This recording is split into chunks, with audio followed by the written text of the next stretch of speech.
చిగురు సొగసు చిదిమితేనే దీపమవ్వాలి నా కంటికి తొడిమలన్నీ పూలు తొడిగి తొలకరించాలి నీ నవ్వుకి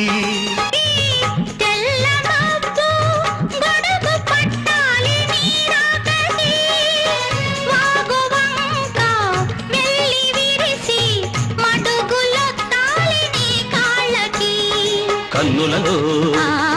హారతివై కౌగిలిలో శ్రీమతివై కడిగేది ఎన్నాళ్ళతో